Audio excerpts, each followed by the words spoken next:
प्यारे बच्चों, welcome to my channel Verma study 2020 बुकलाना। मैं यूपी बोर्ड के क्लास 11 के छात्र छात्राओं के लिए इकोनॉमिक्स सब्जेक्ट को हिंदी माध्यम से मैं फुल कोर्स कराऊंगा। यदि आप फुल कोर्स करना चाहते हैं तो मेरे चैनल को सब्सक्राइब कीजिए और बेल आइकन को प्रेस करना ना भूलें, ताकि जो भी वीडियो मैं अपलोड करूं उसका नोटिफिकेशन आपको सबसे पहले मिल सके। प्यारे बच्चों, भारतीय अर्थव्यवस्था के विकास में चैप्टर 8 चल रहा आधारिक संरचना इंफ्रास्ट्रक्चर। इसमें आज पार्ट 3 अर्थात तीसरा वीडियो है। इससे पहले दो वीडियो पढ़ाया जा चुका है। अगर उसे आप नहीं पढ़े हैं तो आई बटन को क्लिक करके उसे पढ़ें। पहले वीडियो में आधारिक संरचना क्या है, आधारिक संरचना कितने प्रकार का होता है, आधारिक संरचना का महत्व क्या है बताया गया है। दूसरे वीडियो में बताया गया है ऊर्जा क्या है, ऊर्जा के पारंपरिक स्रोत, ऊर्जा के गैर पारंपरिक स्रोत में अंतर क्या है। और आज हम लोग पढ़ेंगे हेल्थ सेक्टर के बारे में, स्वास्थ्य के बारे में। देखिए, स्वास्थ्य जो है, स्वास्थ्य का मतलब ये नहीं हुआ कि कोई व्यक्ति अगर बीमार नहीं है तो स्वस्थ है। केवल बीमार न होने से उसे हम स्वस्थ नहीं कह सकते। इसके लिए दो चीज़ें ध्यान रखना है। एक तो यह है कि वो बीमार न हो, और दूसरा यह है कि वो कार्य करने में, कार्य क्षमता प्राप्त करने में सक्षम भी हो। मतलब बीमार न हो व्यक्ति, कोई उसके शारीरिक या मानसिक रोग से ग्रसित न हो। इसके अलावा कार्य क्षमता प्राप्त करने में भी सक्षम हो। इसका मतलब यह हुआ कि अगर वो जो है आज 10 किलो का वजन उठा रहा है तो कल जो है 11 किलो का उठाए, अर्थात हेल्थ में उसकी वृद्धि हो, स्वास्थ्य सेक्टर में वृद्धि हो। तो आपको परिभाषा समझ में आ गया होगा कि स्वास्थ्य से हमारा आशय है कि व्यक्ति किसी शारीरिक एवं मानसिक रोग से ग्रस्त न हो तथा अपनी कार्य क्षमता प्राप्त करने में भी सक्षम हो। और जब हमारे श्रम बल स्वस्थ होंगे तो राष्ट्र की समग्र समृद्धि होगी, आय में वृद्धि होगी, जीडीपी में वृद्धि होगी, राष्ट्रीय आय में वृद्धि होगी। अब प्रश्न उठता है कि स्वास्थ्य का निर्धारण कैसे करते हैं, कैसे जाना जाएगा कि किसी देश की स्वास्थ्य की स्थिति क्या है। तो सबसे पहले इसमें 4 चीज़ों को सरकार ध्यान देती है। शिशु मृत्यु दर, नवजात शिशु की बात हो रही है। शिशु मृत्यु दर, मातृत्व मृत्यु दर, जीवन प्रत्याशा और पोषण स्तर, संक्रामक और असंक्रामक रोग। पहले शिशु मृत्यु दर किसे कहते हैं, हमने यहाँ बॉक्स में लिख दिया है कि प्रति 1000 जीवित जन्मे शिशुओं में से 1 वर्ष या इससे कम उम्र में मर गए शिशुओं की संख्या।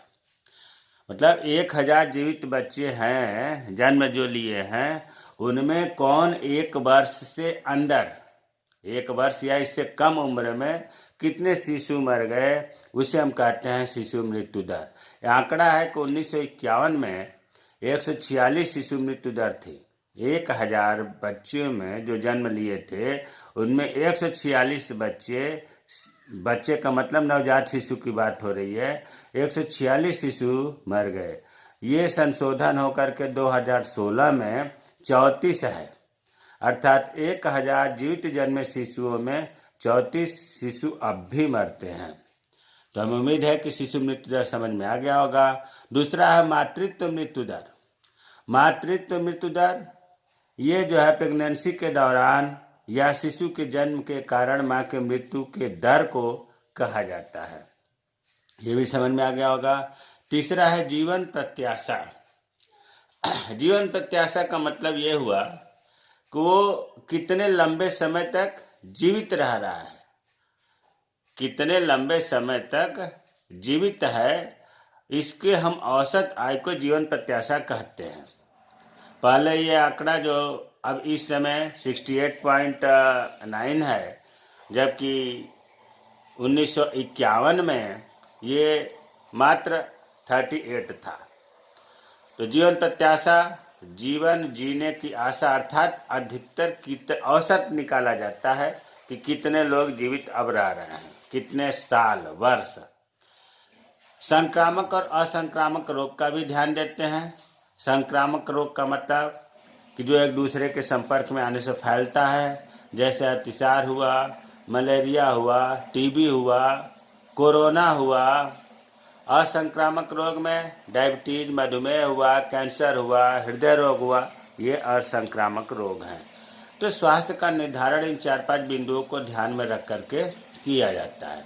और स्वास्थ्य आधारित संरचना, देखिए स्वास्थ्य आधारित संरचना, ये पाठ का नाम ही आधारिक संरचना, और इसमें स्वास्थ्य हम पढ़ रहे हैं तो स्वास्थ्य आधारिक संरचना, जब ऊर्जा पढ़ रहे थे तो ऊर्जा आधारिक संरचना।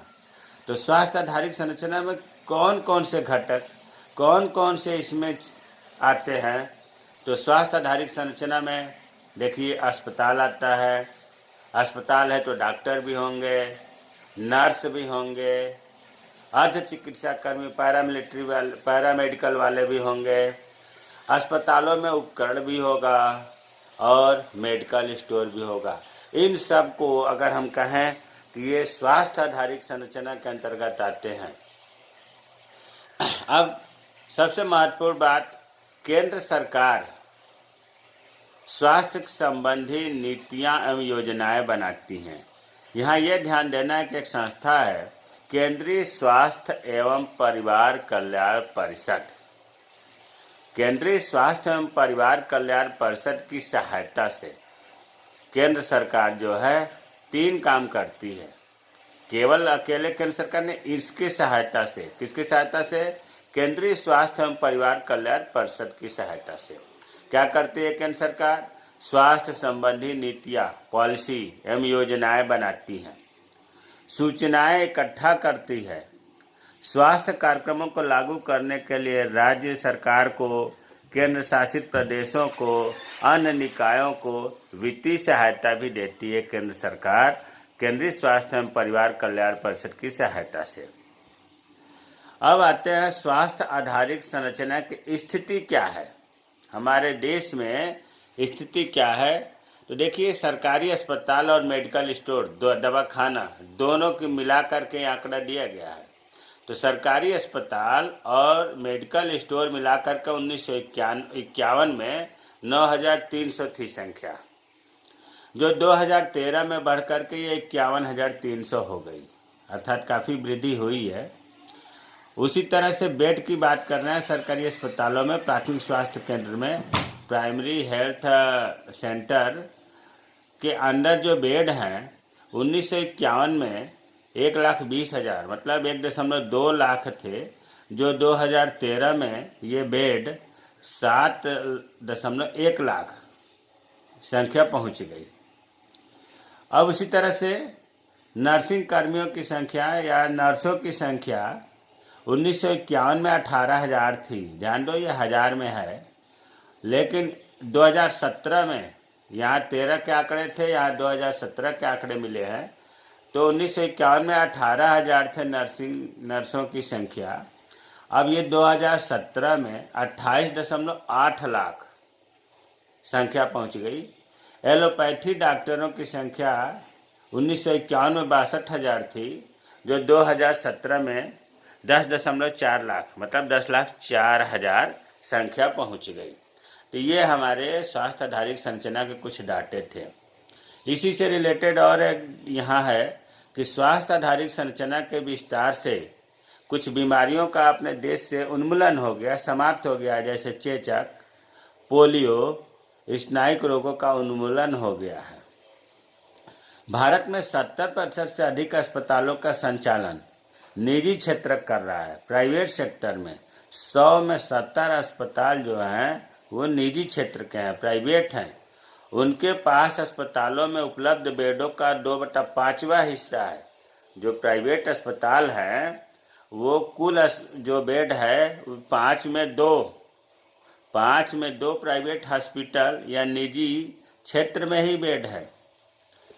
लगभग 60% दवाखाने मतलब 60% मेडिकल स्टोर निजी क्षेत्र द्वारा चलाया जा रहा है।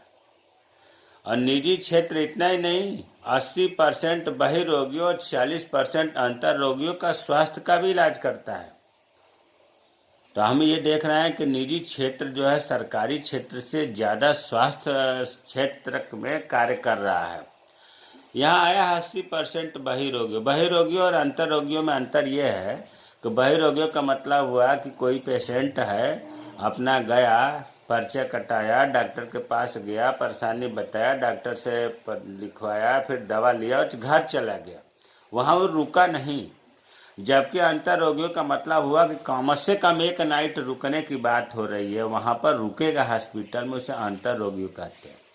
तो 80% बहिर्रोगियों ओपीडी और 40% अंतर रोगियों के स्वास्थ्य की देखभाल भी निजी क्षेत्र करता है। भारत में चिकित्सा की जो प्रणाली है या चिकित्सा की भारतीय प्रणाली का है, यहाँ 6 प्रकार की चिकित्साएं चलती हैं। कौन कौन सी? आयुर्वेद, योग, यूनानी, सिद्ध चिकित्सा, प्राकृतिक चिकित्सा, होम्योपैथी। थोड़ा थोड़ा यहाँ चर्चा कर लें कि जो हमारे यहाँ प्रणाली है इलाज करने की, चिकित्सा करने की, इसमें सबसे पहले आयुर्वेद की बात करें। आयुर्वेद बहुत पुराना चिकित्सा प्रणाली है। इसमें जड़ी बूटियों से, मालिश से, आहार संशोधन, खान पान पर कंट्रोल करके इलाज किया जाता है। तो इसमें देसी दवाओं से, जड़ी बूटियों से इलाज किया जाता है। दूसरा है योग। योग देख रहे हैं कि महर्षि पतंजलि का एक किताब था योग सूत्र, उसमें पूरा योग के सूत्र लिखे हुए हैं।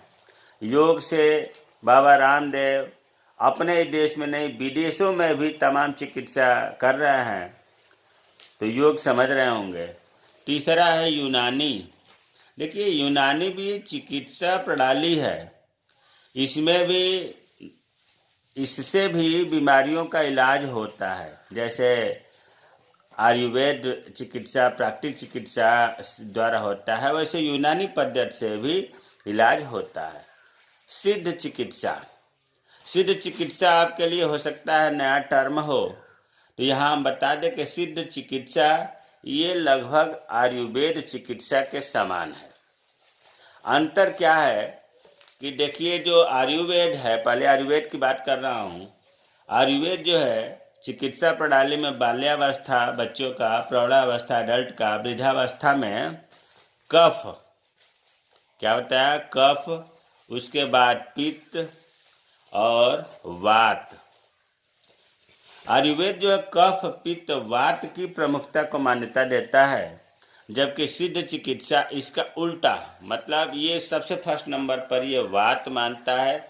बाल्यावस्था, प्रौढ़ावस्था, वृद्धावस्था में वात, दूसरे नंबर पर पित्त और तीसरे नंबर पर कफ। आयुर्वेद का ठीक उल्टा, ये इसको मान्यता देता है वात, पित्त, कफ सिद्ध चिकित्सा में, और आयुर्वेद देता है कफ, पित्त, वात। बाकी दोनों लगभग सेम है। अब आते हैं प्राकृतिक चिकित्सा। ये प्रकृति के तत्व जैसे प्रकाश के द्वारा, मिट्टी के द्वारा, जल के द्वारा रोगों को समूल नष्ट किया जाता है, अर्थात इलाज किया जाता है प्राकृतिक नियमों के पालन को ध्यान में रखते हुए, इसीलिए इसे प्राकृतिक चिकित्सा कहते हैं। होम्योपैथी, यह भी चिकित्सा की एक प्रणाली है, जैसे यूनानी प्रणाली है उसी तरह से होम्योपैथिक प्रणाली है। होम्योपैथिक से भी पुराने से पुराने रोगों का इलाज किया जाता है। तो अपने देश में जो ये 6 प्रणाली है इसे बता दिया गया। अब जो है भारत में स्वास्थ्य व्यवस्था, देखिए भारत की स्वास्थ्य आधारित संरचना और स्वास्थ्य सुविधाओं को, यह एक प्रकार से भारत में स्वास्थ्य की क्या व्यवस्था है, 3 स्तरीय है, 3 क्षेत्रों में बांटा गया है। प्राथमिक, द्वितीयक, तृतीयक। सेक्टर को भी इसी तरह बांटा गया है, प्राथमिक सेक्टर, द्वितीयक सेक्टर, तृतीयक सेक्टर। और स्वास्थ्य को भी, भारत में स्वास्थ्य व्यवस्था को भी 3 क्षेत्रों में बांटा गया है, प्राथमिक, द्वितीयक और तृतीयक। देखिए प्राथमिक का मतलब बेसिक फैसिलिटी, यहाँ पर जो आधारभूत सुविधाएं हैं वो उपलब्ध होती है।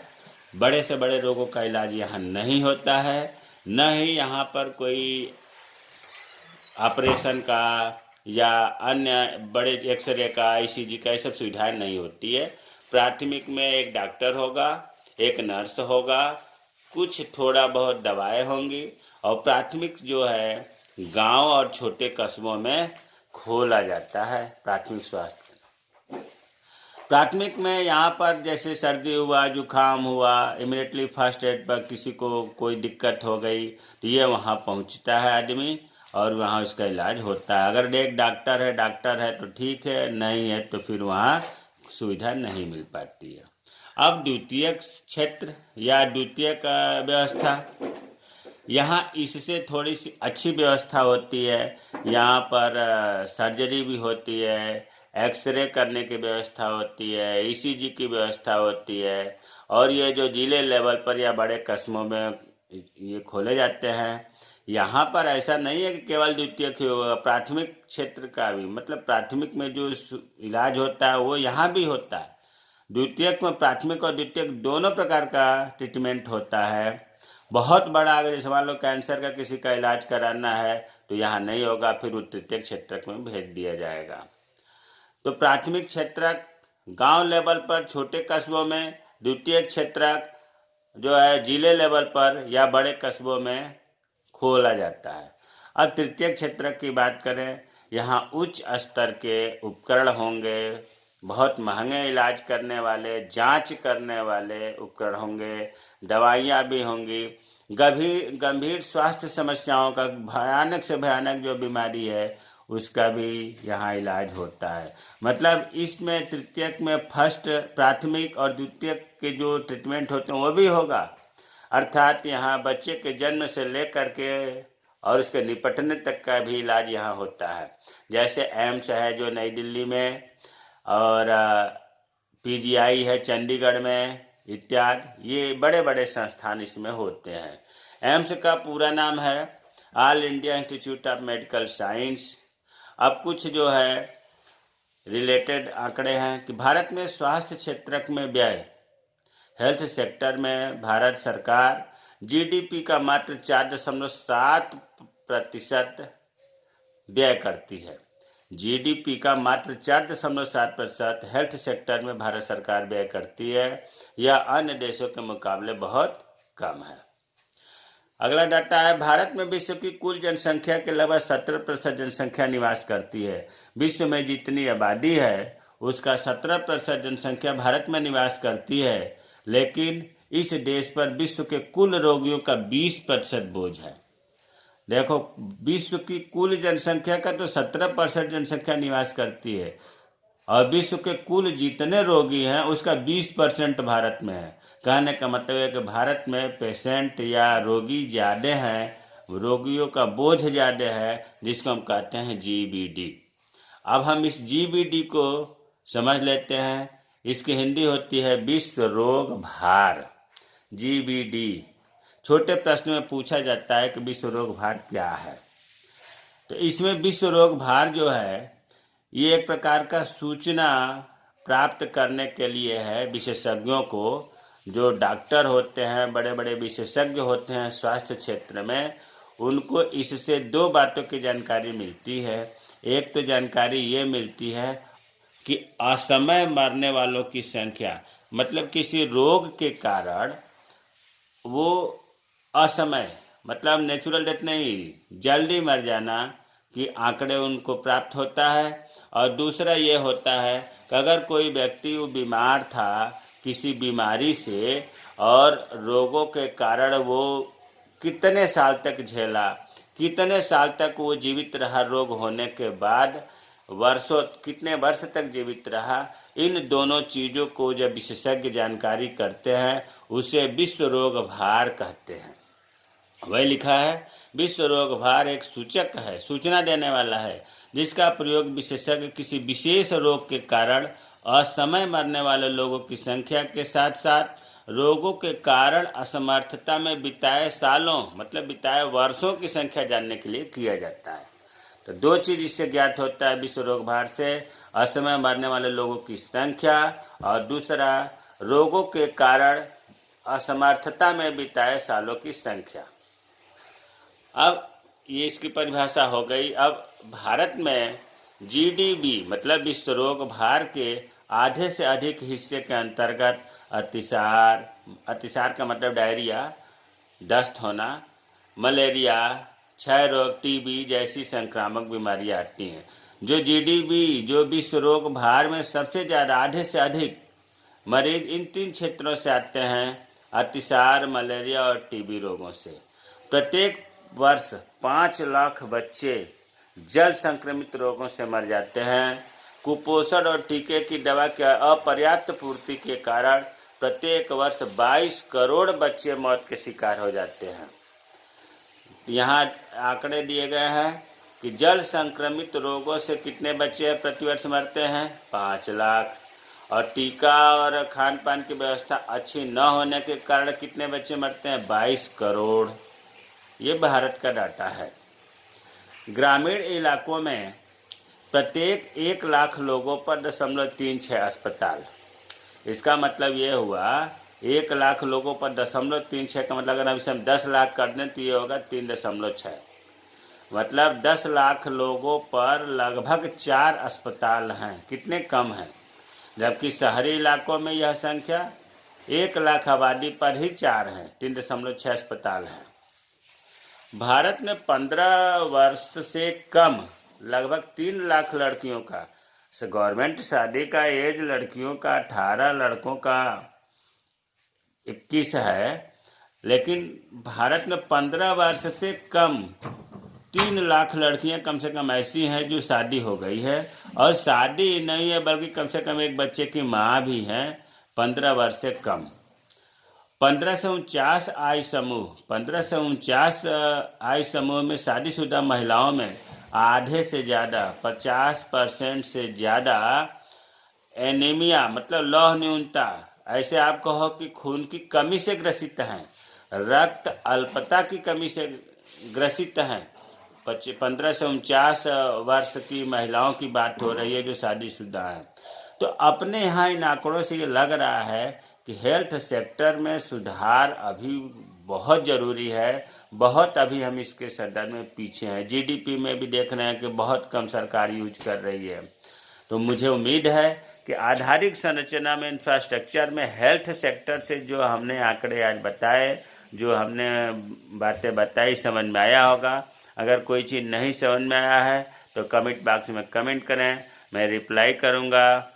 और मेरे चैनल को सब्सक्राइब कीजिए। अब आगे जो हम लोग पढ़ेंगे अभ्यास का प्रश्नोत्तर पढ़ेंगे, जो एक्सरसाइज में प्रश्न दिए हुए हैं 21-22 प्रश्न, उनके उत्तरों को हम पढ़ेंगे।